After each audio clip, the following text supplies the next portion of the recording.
5. The Spirit of Bestowal. The Eternal Son, without reservation, joined with the Universal Father in broadcasting that tremendous injunction to all creation, "Be you perfect, even as your Father in Havona is perfect." And ever since, that invitation command has motivated all the survival plans and the bestowal projects of the Eternal Son and his vast family of coordinate and associated sons. And in these very bestowals, the sons of God have become to all evolutionary creatures the way, the truth, and the life.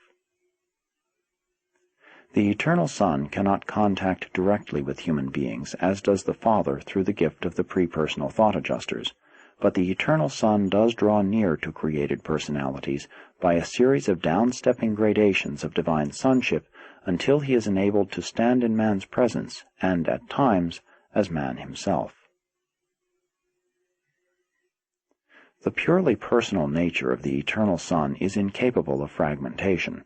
The Eternal Son ministers as a spiritual influence or as a person, never otherwise.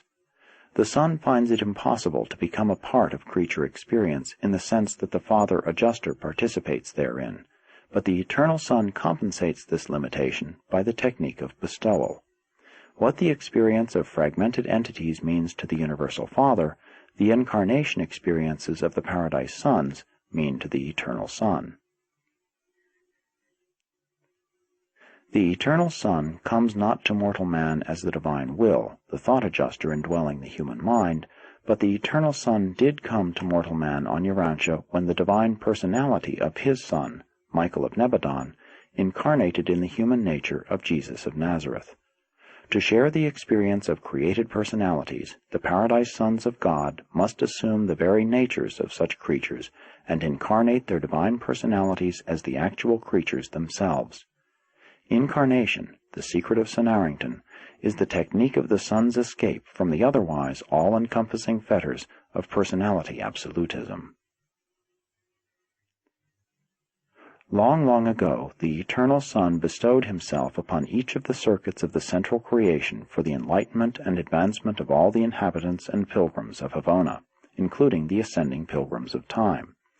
On none of these 7 bestowals did he function as either an ascender or a Havoner. He existed as himself. His experience was unique. It was not with or as a human or other pilgrim, but in some way associative in the superpersonal sense. Neither did he pass through the rest that intervenes between the inner Havona circuit and the shores of paradise. It is not possible for him, an absolute being, to suspend consciousness of personality, for in him center all lines of spiritual gravity.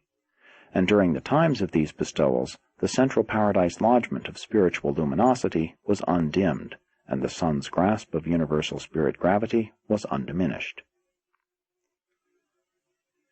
The bestowals of the Eternal Son in Havona are not within the scope of human imagination. They were transcendental. He added to the experience of all Havona, then and subsequently, but we do not know whether he added to the supposed experiential capacity of his existential nature. That would fall within the bestowal mystery of the Paradise Sons. We do, however, believe that whatever the Eternal Son acquired on these bestowal missions, he has ever since retained, but we do not know what it is. Whatever our difficulty in comprehending the bestowals of the second person of deity, we do comprehend the Havona bestowal of a son of the Eternal Son, who literally passed through the circuits of the central universe and actually shared those experiences which constitute an ascender's preparation for deity attainment.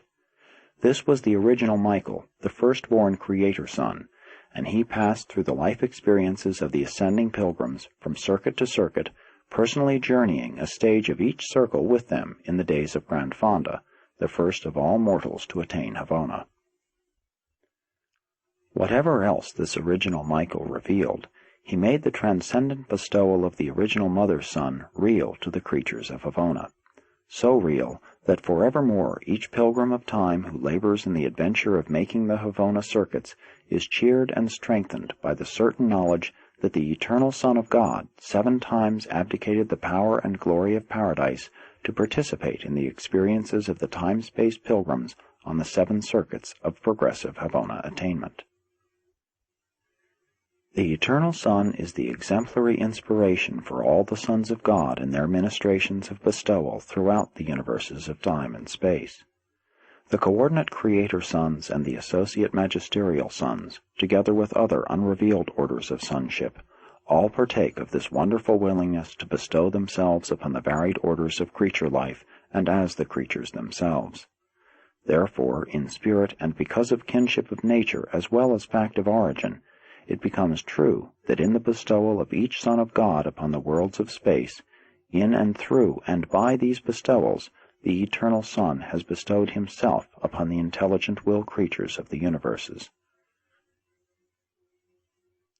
In spirit and nature, if not in all attributes, each Paradise Son is a divinely perfect portraiture of the original Son. It is literally true, whosoever has seen a Paradise Son has seen the Eternal Son of God.